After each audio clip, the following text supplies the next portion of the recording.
Well, hello everybody. Today we're going to be talking about a particular genre of writing called the rhetorical analysis. And if you've never heard of rhetorical analysis before, don't worry, because I'm going to work you through, well, work isn't the right word. I'm going to show you what a rhetorical analysis is, what it does, what it's supposed to do, and how you do it. And in order to do that, I'm going to share my screen. So let me show you the document that I created for tonight's session. So a lot of questions that I get, I'm a high school English tutor. I also tutor students in college, and I'm a former high school English teacher. And a lot of students come to me with this assignment. They have to do a rhetorical analysis, and they're just not sure what it means. Or I also get students who want to practice for the SAT essay exam. So that the SAT has all those different parts. Well, it also has an essay exam. And for a lot of colleges across the country, colleges and universities, that exam is optional. You don't have to take it in order to be considered for admission. But for some colleges and universities, it's not optional. It's mandatory. I know all of the college, at least from last year, I'm not sure if they've changed, but colleges and universities in the California system all require the SAT essay as part of your application. And the SAT essay is a rhetorical analysis. So everything that we're going to do tonight and learn tonight is going to help you not only with your English class, when you have to do this kind of writing, but also if you're going to take that SAT essay exam, because this is it. So let's start at the beginning, right? Let's start at the very foundation. What does analysis mean? Well, what is an analysis and how do you do an analysis? The basic part of the analysis, which is to me so interesting, is that you are noticing and identifying moves. And so what do I mean when I say moves? Well, this is the moves that the author made to do something. So when you think of moves, you might think of, I don't know if you ever go dancing, but when you're out on the dance floor, you make some moves, right, to express how you feel. Well, a rhetorical writer makes certain moves as well. And these moves, well, we're going to talk about what they are, but they're small but important parts that are designed to affect the audience in some way, all right? So that's what you do. Now, how do you do it? How do you write a rhetorical analysis? Well, you explain to your reader how those moves connect to move the audience in a certain way. So the writer makes these moves to connect to an audience. And then the question is why? Like, why do I do a rhetorical analysis? And why does why do I want to analyze these moves and explain how they connect to the audience? Well, the goal here is to show the author's purpose. In other words, what the author hopes to achieve in the world beyond the text. Okay, so that sounds kind of basic, but it's also kind of profound. So let's talk a little bit more closely. What is a rhetorical analysis? Well, it's an essay that you write that is written about texts, speeches, novels, letters, essays, articles, so any kind of text. But also, I've had students come with the assignment of they had to do a rhetorical analysis on a television show, or a movie or film, or a piece of artwork, or an advertisement. So the whole variety of communicative mediums that attempt to make a purposeful statement, right, to have an effect on an intended audience. So that's your subject. That's what you write about. So now the question comes to me a lot is, well, how do I make a credible analysis? Like, how do I respond in my essay to the rhetorical moves of the text with my own ideas? And the answer to that question is intertextuality. And that's a big word, but it simply means that your paper, your analysis, will weave together the traces of the text. So in other words, you paraphrase or you bring in quotes from the text into your own ideas. And then you just do the writing that goes around the traces of the author's work. And so let's first talk about now, what is it that you look for? Like, where do we begin? Well, we begin our rhetorical analysis by looking at, get my light back on here, by looking at the methods of persuasion. So these methods of persuasion, ethos, pathos, logos, and then add on kairos. So what is this? If you don't know Greek, or if you haven't seen these words yet, these words are from Aristotle. Aristotelian appeals, we call them. And a little bit of history, you know that Aristotle lived in Greece and Athens. And at the time of Aristotle's life, Athens was the seat of democracy. And everywhere you went, right, all of the public spaces were filled with orators, giving speeches, trying to convince the audience to do something, to feel something, to act in a certain way. And there was a lot of text being written, a lot of rhetors professing the benefits of democracy. So it was quite an exciting intellectual time in Athens. And Aristotle, I can imagine him walking around, kind of analyzing as he was kind of picking up what everybody was saying and how everybody was saying it. He analyzed the effective speeches and what they had in common. He would notice the audience's reaction, either positive or negative. And he analyzed the effective documents, that really acted to persuade the citizens of Athens to do something or not do something. And in his analysis, he identified three primary forms of persuasion. And he called them, in his writings, the three proofs. And these three proofs, these are three things that the speaker or the writer does, mainly to persuade somebody to do something, but also to overcome any objections that the audience might have to be persuaded to the idea. And so he noticed that the speaker or the writer had to appeal to the audience's trust in the speaker's own credibility, right? So the speaker had to establish himself, and it was mostly men at the time, as a credible person, right? Some authority for speaking about this issue. And that is called ethos. We call that the ethos.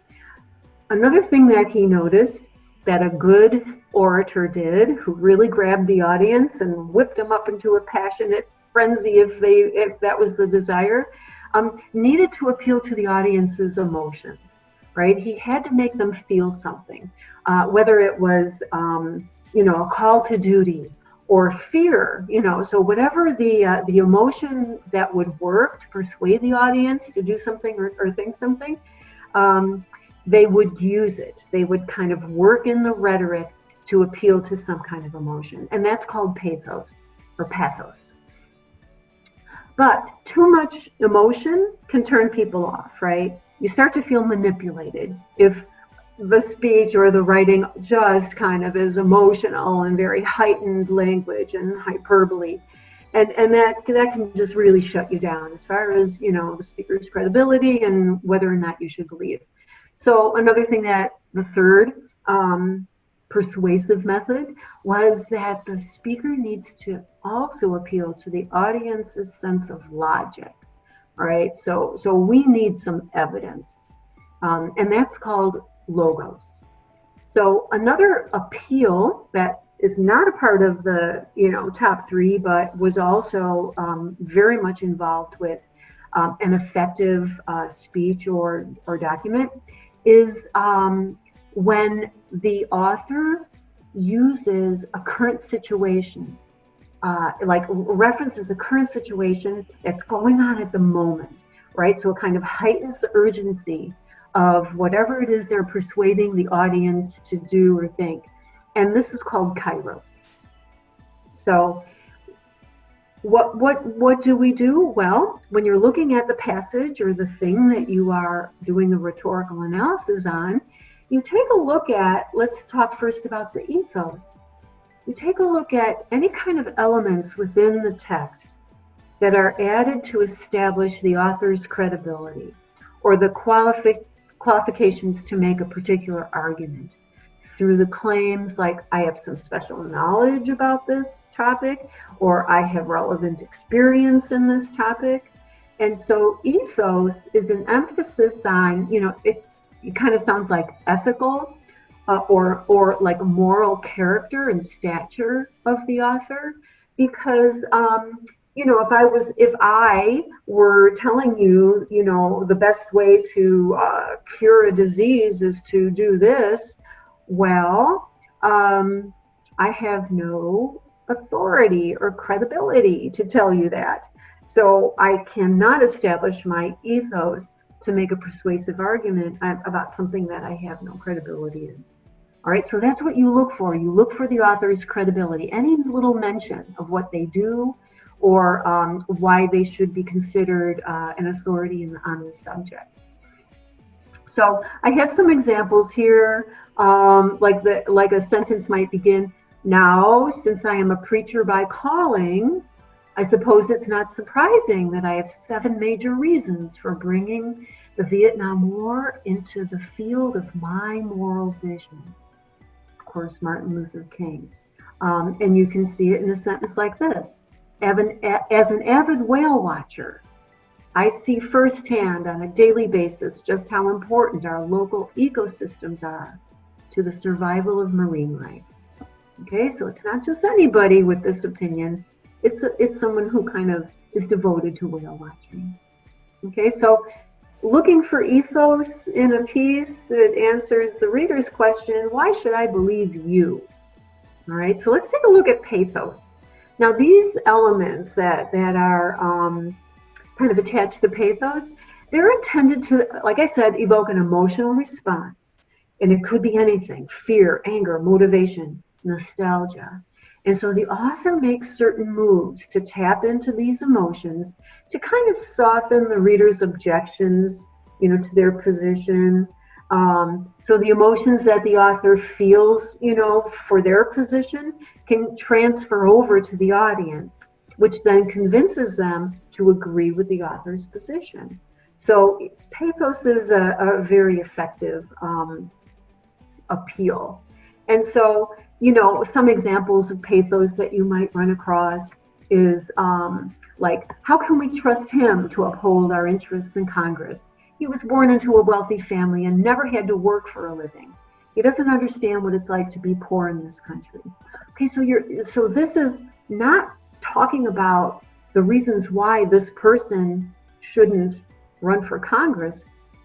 This is using pathos to kind of generate some, disgust, anger at this person who is kind of representing himself as somebody he isn't. All right, so there's some pathos attached to this.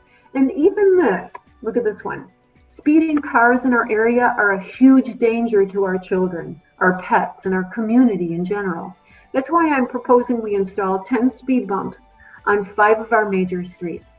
So look at this, huge danger. So there's tapping into this emotion of fear, right? We have a reason to be fearful, and so we have to act. Okay, so the appeals to the emotions, pathos, answers the reader's questions. What are the effects on the reader, right? So what do these moves make the reader want to do because of how they feel?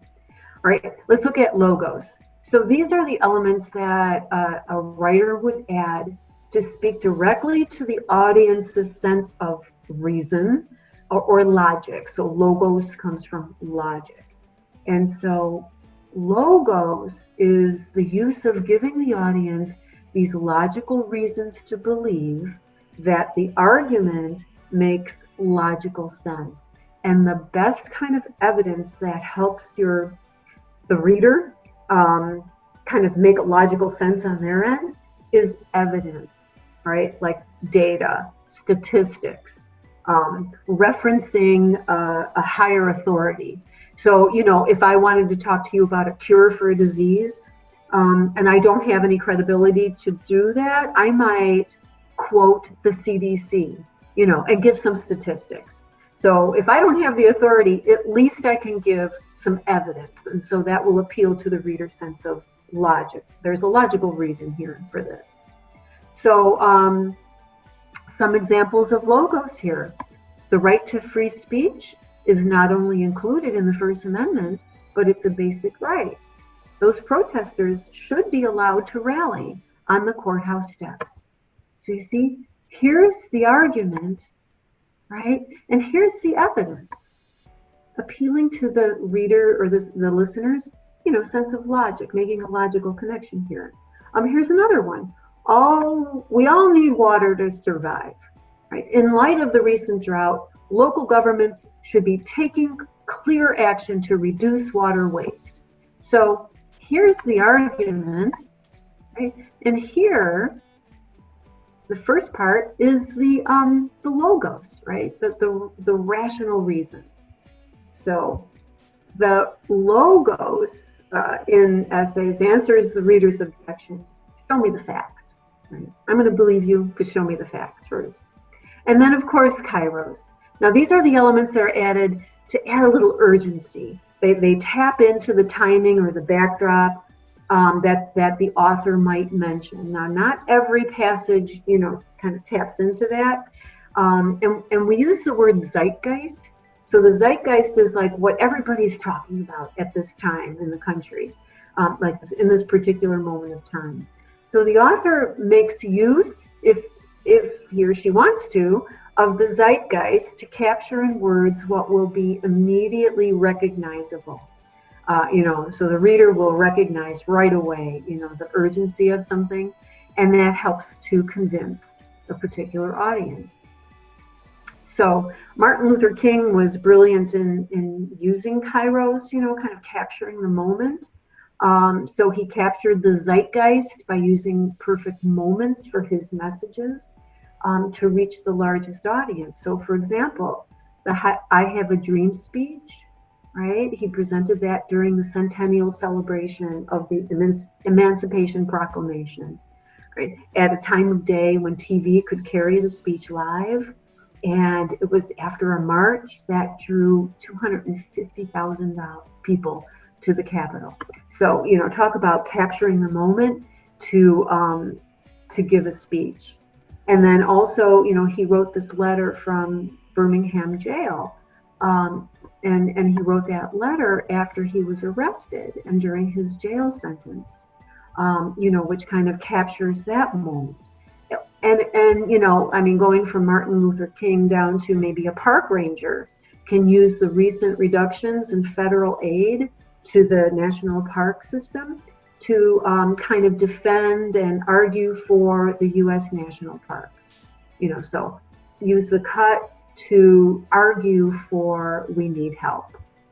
All right, and the kairos part, the appeal answers the question, why now? Why is this urgent now?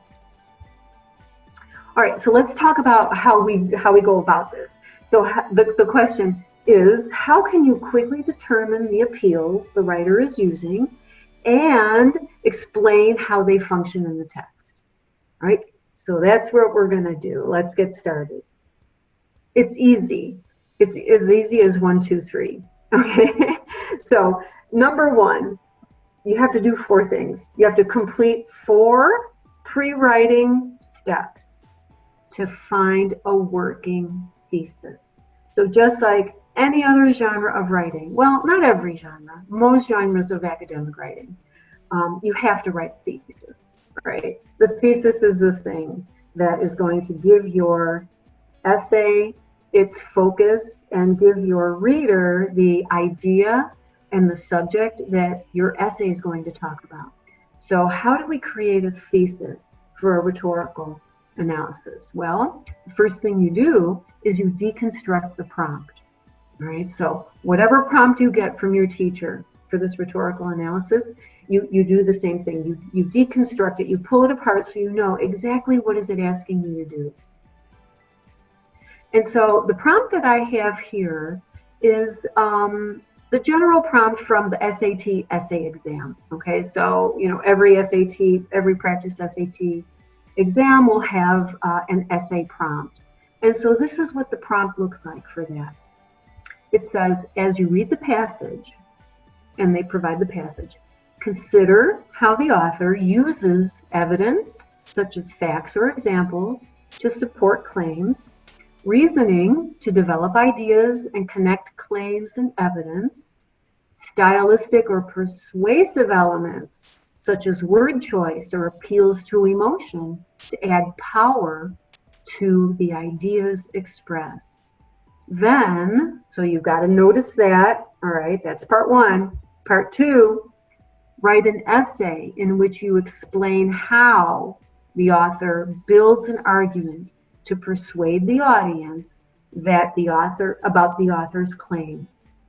So in your essay, you analyze how the author uses one or more of the features listed above, and then in parentheses it says, or features of your own choice, right? Because so they expect you to know what to look for here, to strengthen the logic and persuasiveness of their argument. Be sure that your analysis focuses on the most relevant features of the passage. And then the SAT essay prompt always has this little caveat, and it's important.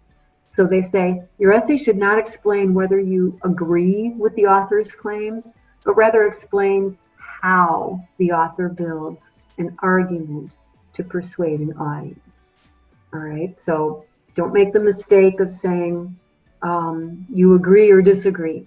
That's not where this essay is supposed to go, right? This is just looking at the rhetoric and analyzing how effective it is and why it's effective in persuading this audience. So once you deconstruct the prompt, you get an idea of what you're going to do. The next step is to do a close read and annotate the text. Okay, so you can't do anything if you don't know what the text is saying. So you need to be able to determine exactly how the creator of this original work attempts to make their argument. And in the process of doing a close read, you observe all of the rhetorical features. So the Aristotelian appeals is your first classification of your rhetorical analysis. All right, so you will do a close read and make annotations. So make write annotations in your notebook or on a screen, or if the document that you're looking at is on a Google Doc, create comments. But one way or another, you've got to point out parts of the text that you're going to use as evidence.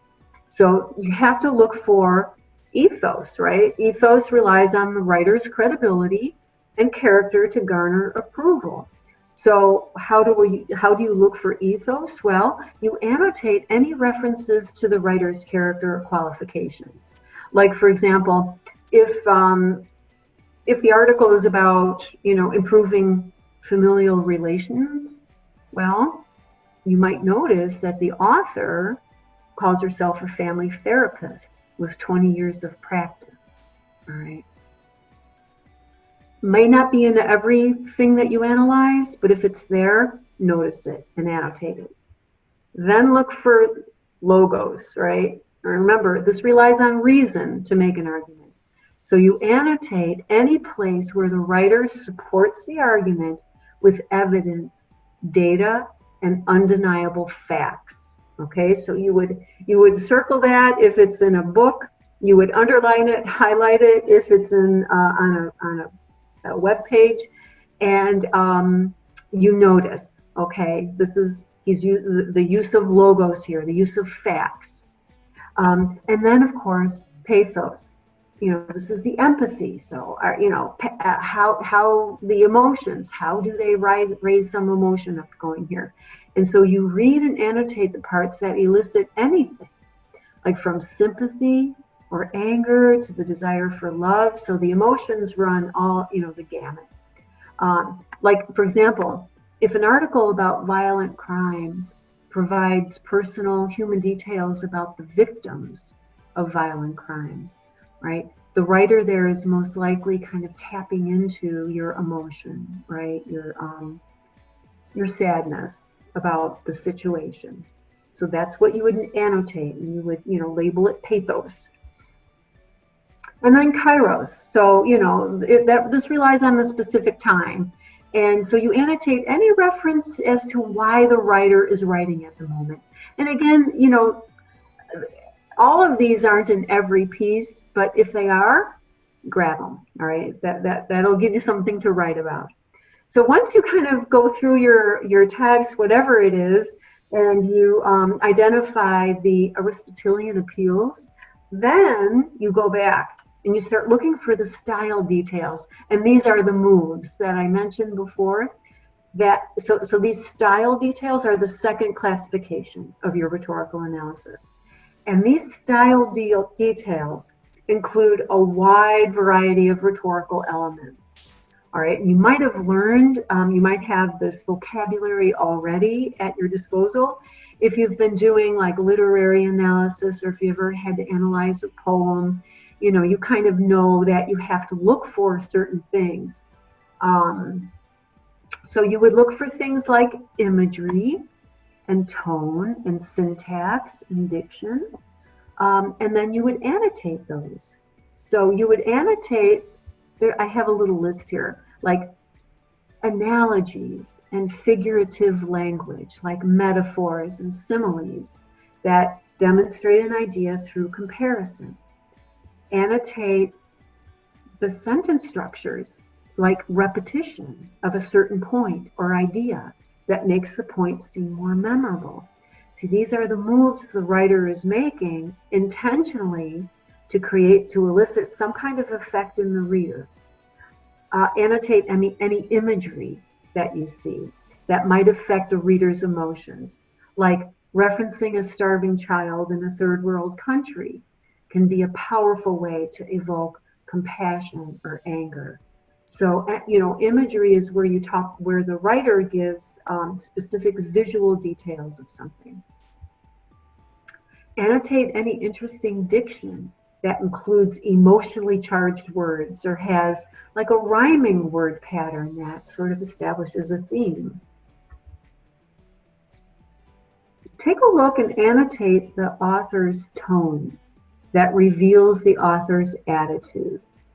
So tone is either like very high and formal and scientific with big words and long sentences, or kind of a casual tone, less informal tone with some slang, shorter sentences perhaps, more common words. So tone, sarcasm is a tone, so notice a sarcastic tone, because each writer chooses what tone they're going to write in. So it's a mindful choice that the writer makes. And so if the tone does something to the piece that you notice, that can be something that you analyze and write about. If the writer addresses the opposition, okay, in other words, when the writer reveals the opposing viewpoint, all right, that allows the writer, to kind of strengthen their own argument by cutting down the opposing viewpoint. And this is a move that rhetorical writers make to strengthen their argument. So notice if the writer that you're looking at, if they do that. And then your annotations, all right, that you've collected, and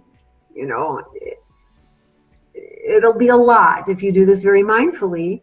So your annotations of these style details are examples of the appeals that you also need to have to address the questions: why does the author mention this? Like, what emotion is this designed to evoke? So, for example, you begin to see that this document is intentionally written and structured. You'll begin to understand what the author is attempting to do stylistically and structurally, as a writer. And then you'll begin to reveal the purpose of the devices, which is the effect that they have on the audience, which is to lead the readers to think, feel, or react in specific ways. All right, so it's really important for you to remember that it isn't enough just to point out the appeals and the moves that the writer's making. You have to then analyze them and say, to what purpose? All right, so the author uses this imagery of the stars in the sky to evoke a sense of nostalgia and win the audience over by thinking of their own childhood and looking up at a starry night. All right, so you've got to attach the appeal, the move, with the effect on the reader. So annotations, remember, your annotations now that you are creating, they're the data.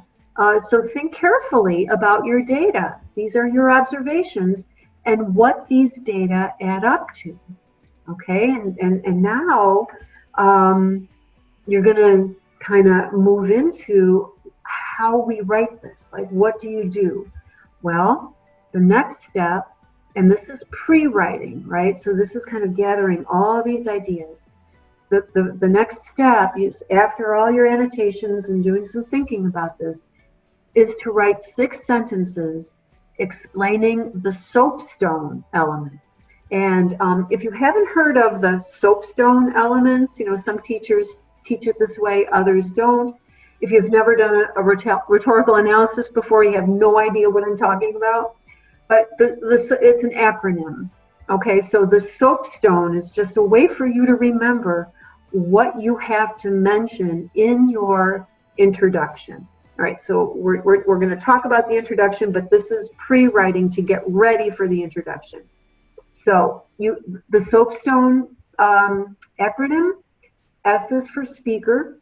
You have to identify the speaker, the occasion, the audience, if you know it, if it's obvious, the purpose of the piece, the subject, like what is he talking about or what is she talking about, and the tone. So the speaker, in a sentence, you would write out the first and last name of the writer and any credentials that lend authority on the issues. You also, in this sentence, name the title of the text. And also note if there is a narrator, right, who is different from the writer.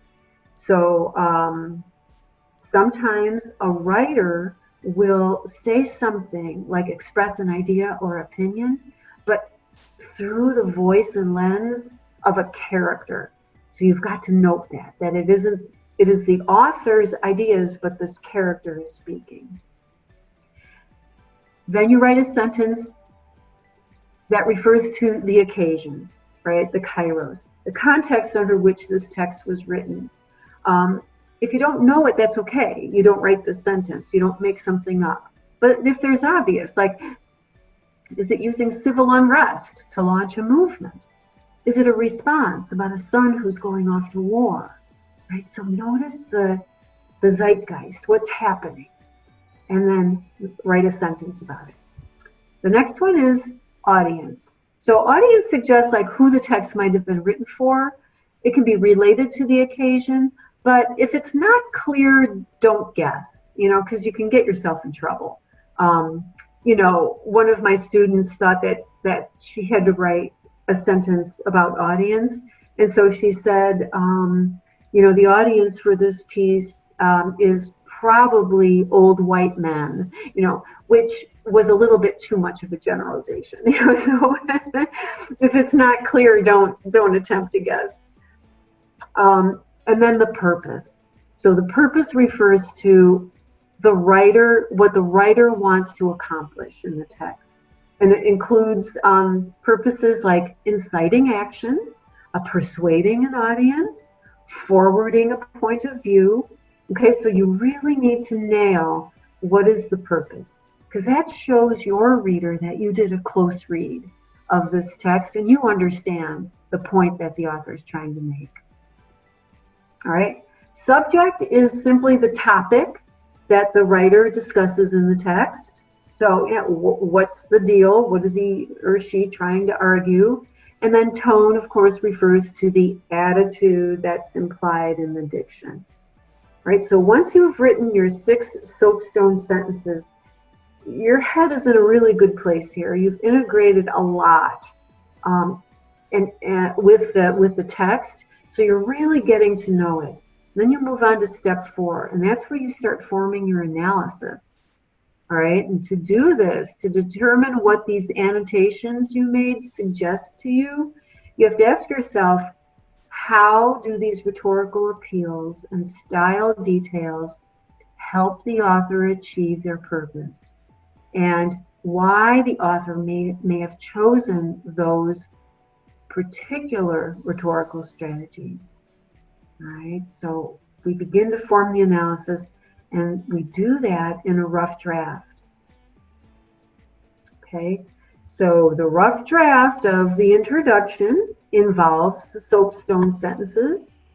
Okay, you don't need to write these in order. So this seems like very transactional and perfunctory and step-by-step and kind of robotic writing, but it is in one sense in that, you know, there's ingredients that have to be in here, but there's a lot of ways for you to you know, express yourself and express your own writing style. So these soapstones don't have to be in any particular order, but you do have to include the details in a manner that makes sense and that flows kind of naturally within your introductory paragraph.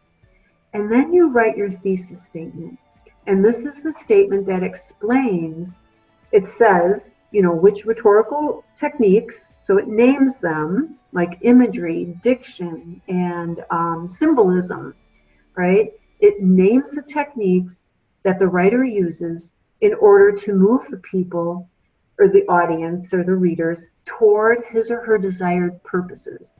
And so you tell your reader in your thesis, the author uses these 3 things in order to convince the audience that we need to reduce our reliance on electricity, all right, whatever the topic is. All right, so once you've got that going, you've got your working thesis. You know, I'm going to call this a working thesis because you don't want to be married to it. If you start finding evidence for other stuff that makes more sense and it's more aligned in how you understood the piece, your thesis might change to reflect, you know, kind of your new awareness of what's going on in the text. So don't change what you've got, because that was probably, you know, the good stuff that you found and you got excited about, you know, these ideas. So don't change that. Just go up and change your thesis to reflect what you found. Okay, that's a lot easier. So once you've got this going, you then choose your organizational strategy. So there's 2 ways to organize this paper. One way is thematic, and a thematic organization means that you organize your body paragraphs by rhetorical appeals. All right, so each topic sentence of your body paragraphs identify what the author's doing, but you don't, at the beginning, you can use the words, you know, he's using logos, or she's using ethos, or he's appealing to pathos. I mean, you can use those words, but for the final copy, you're going to not use those words. Instead, you're going to use the devices or techniques, and you're going to say it out loud. Like you could say something like, the author uses humor, right? The tone. The author uses humor to increase the audience's awareness and make them feel a little less intimidated by the topic. All right, so try not to use those Greek words. They just seem out of place. Okay, so you name the intention of the appeal. So for example, for topic sentences about logos, you would identify at least one major claim and then evaluate the document's use of objective evidence. Okay. For a topic sentence about ethos, you would show how the writer or the speaker uses his or her status as an expert to enhance credibility. For a topic sentence about pathos, you could analyze the details that alter the way that the viewer or the reader might feel about the subject at hand. And you can also analyze like any imagery used to appeal to an aesthetic sense, or determine how effective these elements are. So remember that each topic sentence of your body paragraphs need to identify the consequences, the overall impact of the appeals you're discussing on the audience. All right, so that's the thematic approach to organizing your body paragraphs. The other way is chronological. And I don't advocate one or the other. It's the student's choice. And I would say that my students tend to go 50-50. Some prefer, combing through the whole piece and organize their essay thematically. So throughout the whole piece, top to bottom, here's where the author appeals to the reader's sense of logic, right? In one paragraph. But the other half of my students prefer more of a chronological order. So they organize their body paragraphs starting from the beginning of the document, and they work their way all the way through to the end. And so you would tell about all of the things that the author is doing from beginning to end. So each topic sentence presents details about one chunk of the document in the order that the original document presents them in. Okay. So you've got your thesis. You pick your organizational style. How do I want to organize this? And then you've got to remember, provide plenty of evidence and support for your topic sentences. And so your body paragraphs have to include quotations and paraphrasing of the author mentioning his or her credentials to explain ethos. Or you have to grab quotes or paraphrase any emotional images or words with strong emotional connotations as a way of supporting your claim to pathos. You have to grab for quotations and paraphrase any specific data and facts that the author uses in analysis involving logos. Okay, so you do all that thinking, but now you need, this is where the intertextuality comes in. So your body paragraphs have to have some kind of quote. And to get started and to show you how to now organize all this into a workable outline, we're going to talk about the hamburger method outline. So in case you've never heard of the hamburger method, some teachers call it the sandwich method. I call it the veggie burger method because I'm vegetarian. But when you think of a hamburger, you've got the meat, right? That's the star of the show, the meat. Well, the veggie patty, right? The Beyond Burger. That's the good stuff. That's the undeniable good stuff. But you need a top bun and you need a bottom bun to make a whole hamburger, right? Otherwise, it's going to be really messy and bad. So the hamburger method outline, we're going to come down to the body paragraphs first, because you're going to write your body first. You always wait. Don't write your introduction at the beginning. You don't even know what you're introducing yet. So wait till you get your body paragraphs, then go back up and write your introduction and your conclusion. So let's take a look at body paragraph number 1. And this particular template here that I created is for the chronological outline. All right, so this is going to show you how to write a chronological paper. A chronologically organized paper. So the first thing you do is you grab your meat. You grab your quote from the text, and you insert your quote right here. So you get a little lead in, and you give your quote, and if your teacher asks for citations for the quote, you add your citations. So you figure out, what your topic sentence is going to talk about, right? What kind of appeals did you recognize at the beginning of the text? And you're going to grab a quote that demonstrates one of those appeals. And so coming back up here to topic sentence number 1, you could say something like, the author's last name begins with. So this begins with is what we call a little marker, like a little signpost. So your reader knows, oh, this is going to be chronological. So the author begins with imagery, maybe, and let's say symbolism, and then you make your claim about what appeal you see working at the beginning here, and the effect on the reader. So there's your topic sentence. And so whatever appeals you're talking about there, you grab the quotes that show that. So there's the Beyond Burger right there.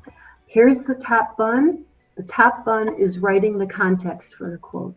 So you have to, above the quote, write a couple of sentences that kind of sets up the appeal, right? It talks about which appeal this quote is demonstrating. And this could be 2 to 3 sentences, right? So you talk about, give a little context, and then you give the quote, and then the bottom bun is the analysis of the quote. In other words, you can't just leave it hanging, that quote. You have to analyze, you have to point out the details, the words, the literary elements in the quote, and explain how they relate to the appeal that you mentioned in the topic sentence. Okay? So the hamburger method is a very organized way to write your body paragraphs, and it will keep you really on task. There's no wandering around and not knowing what to do if you just follow this method. But you've got to grab those quotes first.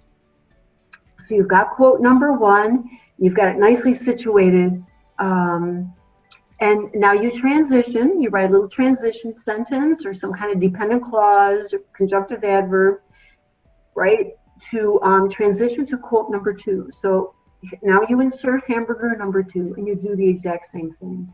So you grab another quote that either illustrates the appeal that your topic sentence talked about, or if your topic sentence talked about 2 different appeals or 2 different moves that the author made, this could be the quote that shows the other one. All right, so quote number 2 is situated nicely inside, right? And then you have to write that context as your top bun. You have to set up, right? Explain what the appeal is that you're going to show your reader. And then, of course, you need your bottom bun. You need that analysis. And you point out the details, the words, the literary elements in the quote, and explain how they relate to your topic sentence. And I want to mention here that rhetorical analysis, you should never have quoted material that takes more than, I have 3 typed lines here. That's really stretching it. I would say 2 typed lines, because typically, when you grab rhetoric, you're not grabbing whole paragraphs. You're grabbing words, you're grabbing phrases, you're grabbing clauses, but it shouldn't be more than two lines. If the thing that you want to put in is more than 2 lines and you're not sure what to do, just quote the most important parts that you can't paraphrase, and then paraphrase the rest, right? And that's what will come in your context or your analysis, right? The paraphrasing part. Okay. So after paragraph 1, and you've got your 2 hamburgers, and you write a little summary sentence, and you summarize how your examples connect to the topic sentence. Topic sentence leads the way here. And then you move on to paragraph number 2, body paragraph number 2, and you do the same thing. Your topic sentence will have a little bit of a transition. It will have a little signpost for your reader that says, now what part of the essay or the document are you in now?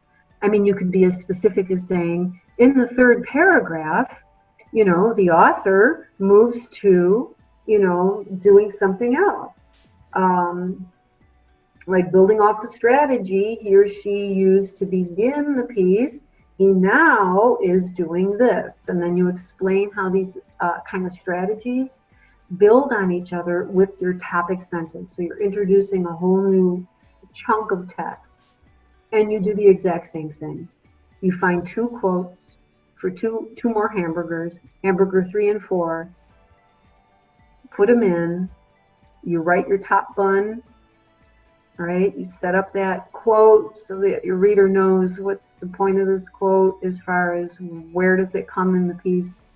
And then you write your analysis, all right? You point out the details, the words, the literary elements, and then you explain how it relates to your topic sentence, all right, in that summary sentence. Okay, so once you've done all this work, you're like becoming an expert on not only the passage that you're reading, but the rhetorical moves that writer has made. All right, you grabbed 4 quotes, you gave the context for those quotes, you analyzed those quotes based on your annotations. Remember, you were up there earlier explaining, how does this word affect the audience, right? Or how does this show the author's credibility? So you've already done the heavy lifting when you were doing your annotations. So this outline, you shouldn't break too much of a sweat because you did the work. So let's take a look at now the introduction. All right, what do you do in the introduction? Well, I have, A, B, C, D, and E. These are parts of the introduction, like ingredients, that need to be there. But they don't have to follow like A, B, C, or D. They don't have to follow this particular order. But typically, we do put the thesis at the end, all right? So you might introduce, the first line, the first sentence might, just go ahead and jump in, identify the devices that will be used in your analysis, and you write a sentence. A rhetorical analysis, the writing that you do isn't really like flowery or engaging. You don't put your opinions in, you don't try to grab the reader. It's not that kind of thing. It's really like, the goal of it is you're revealing something, you're showing something to your reader. So you kind of get right down to it. So you identify the devices, whatever, your annotations showed you, and whatever your topic sentences reveal, right? You name those in your introduction. Then you explain how the author develops and or supports the thesis, naming the devices you've chosen. All right, so you explain, the moves that the author makes in just one sentence. These are kind of general. Then you make one sentence that's suggesting the author's purpose. If it's clear, again, don't stretch it. Just like audience, if you're not sure who the audience is, you're not sure what the purpose is. I mean, you can take a guess, but you should feel comfortable that it's a pretty credible purpose that you came up with.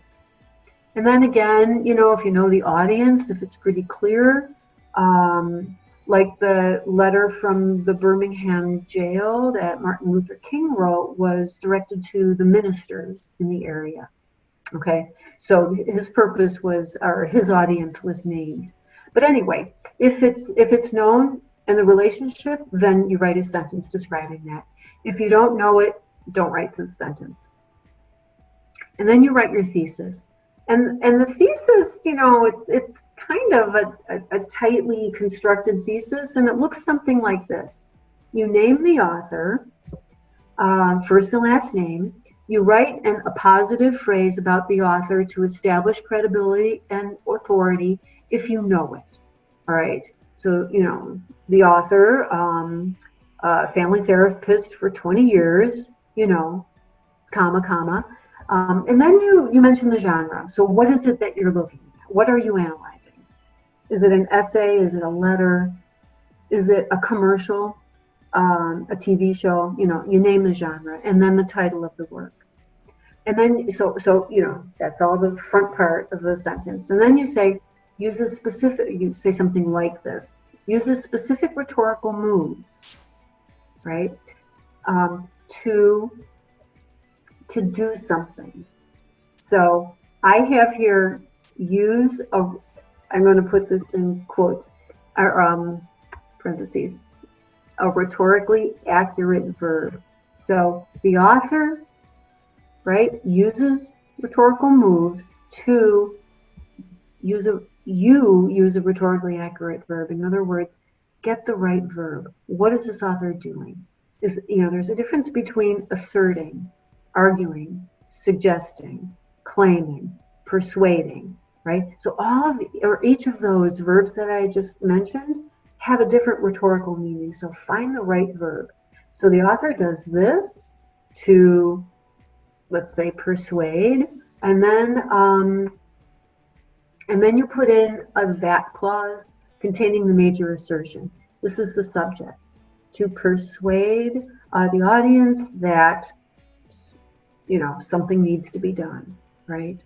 And then you have to have the purpose, in order to convince the audience, right, to do something, or to feel something, or to believe something. Okay, so the thesis here, I have 1 to 2 sentences. It should be 1 sentence, but it can be a compound sentence. So it can be 2 sentences connected with a comma and a coordinating conjunction, or it can be a complex sentence. So that's a dependent clause and an independent clause. So you can pack all this into 1 sentence. All right, and there's your thesis. There's your introduction.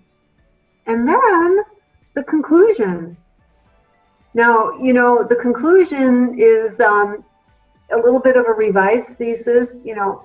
It's not word for word. You kind of refresh your reader's mind on what your thesis was. You give your reader a little bit of a recap of your overall argument. You do a little summary of the main points that you made, just 1, 2, or 3 sentences for each of your main points. And then you can do a little reflection on the examples and main ideas in your body paragraphs. Maybe the significance of these strategies and how they're linked to your thesis. So the conclusion for a rhetorical analysis is generally 5 sentences, 5 or 6 sentences. Okay, so you don't have to go on and on and on concluding, because you've done all your work. All right. So if you have any questions about any of this, one of the nice things that's going to happen is you're going to get a link to this, so you can look at it again. Take a screenshot of the hamburger outline and use that as a template. It's also going to be included on the Wyzant playlist under Getting Ready for High School English.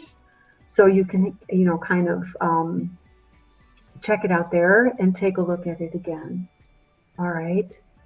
So good luck, everybody, with your high school writing. And if your teacher gives you the assignment of a rhetorical analysis, I hope that you say yay, because I know what to do. All right. Well, take care, everyone, and I hope to see you at some point in the future.